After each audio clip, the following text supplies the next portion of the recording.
کہ رمضان کریم میں سب لوگوں کی بخشش ہو جاتی ہے، صرف 4 قسم کے لوگوں کی بخشش نہیں ہوتی، باقی سارے لوگوں کی بخشش ہو جاتی ہے۔ سب سے پہلا مسلسل شراب پینے والا، جو لوگ شراب پیتے ہیں، شراب پینے کے عادی ہے، وہ لوگ رمضان کا انتظار نہ کرے کہ میں رمضان کے روزے رکھ لوں گا اللہ مجھے بخش دے گا، نہیں، جو شراب پیتے ہیں وہ رمضان کا انتظار نہ کرے کہ بھئی میں رمضان کے روزے رکھوں گا اللہ تعالیٰ مجھے بخش دے گا، نہیں، جو مسلسل شراب پیتے ہیں اس کی بخشش رمضان میں نہیں ہوگی۔ دوسرا، والدین کا نافرمان بیٹا یا کوئی بیٹی جو والدین کی نافرمانی کرتا ہے اس کی بھی بخشش بالکل نہیں ہوتی رمضان کے مہینے کے اندر۔ وہ لوگ بھی رمضان کا انتظار نہ کرے کہ یار میں رمضان کے مہینہ آئے گا اور میں عبادتیں بھی کر دوں گا، روزے بھی رکھ لوں گا، حج بھی کر دوں گا، زکوٰۃ بھی ادا کر دوں گا، اللہ تعالیٰ میری بخشش کر دے گا، نہیں، جو والدین کا نافرمان کوئی بیٹا ہوگا یا کوئی بیٹی ہوگی اور اس نے والدین کو ناراض کیا ہوگا، والدین ان سے ناراض ہوں گے، تو وہ بھی رمضان کا انتظار نہ کرے کہ رمضان میں میری بخشش ہو جائے گی، ان کی بھی بخشش رمضان کے اندر نہیں ہوگی۔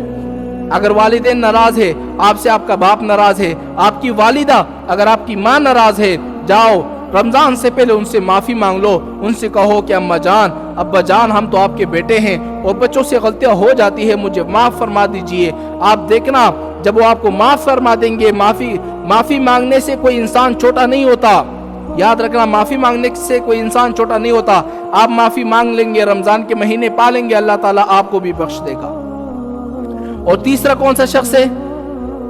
رشتہ داروں سے قطع تعلق رکھنے والا، رشتہ داروں سے رشتہ داری ختم کرنے والا، ماموں ہے ان کے ساتھ جھگڑا ہے، چاچو ہے ان کے ساتھ جھگڑا ہے، خالہ ہے ان کے ساتھ آپ کا جھگڑا ہے، ان کے ساتھ نہیں بنتی، یہ لوگ بھی انتظار نہ کرے کہ رمضان کریم کے اندر ہماری بخشش ہو جائے گی، اللہ تعالیٰ سے ہم معافی مانگ لیں گے ہماری بخشش ہو جائے گی، ایسے لوگ بھی رمضان کے انتظار نہ کرے۔ رمضان سے آپ کا پھر کیا تعلق ہے؟ رمضان کے روزے وہ رکھے جو رشتہ داروں سے قطع تعلق نہ رکھتے ہو بلکہ رشتہ داروں سے رشتہ داری کرتے ہو۔ خالہ آپ سے ناراض ہے، ماموں آپ سے ناراض ہے، چچا آپ سے ناراض ہے، ایک کال کر دو کہ ماموں جان، چاچو جان، خالہ جان، اگر مجھ سے کوئی غلطی ہوئی ہو، ہماری لڑائی جھگڑے آتے جاتے رہتے ہیں، ہمیں معاف فرما دیجئے۔ اگر وہ آپ کو معاف نہیں کرتے وہ الگ سی بات ہے، لیکن آپ معافی مانگو تاکہ اللہ تعالیٰ آپ کی بخشش کر دے۔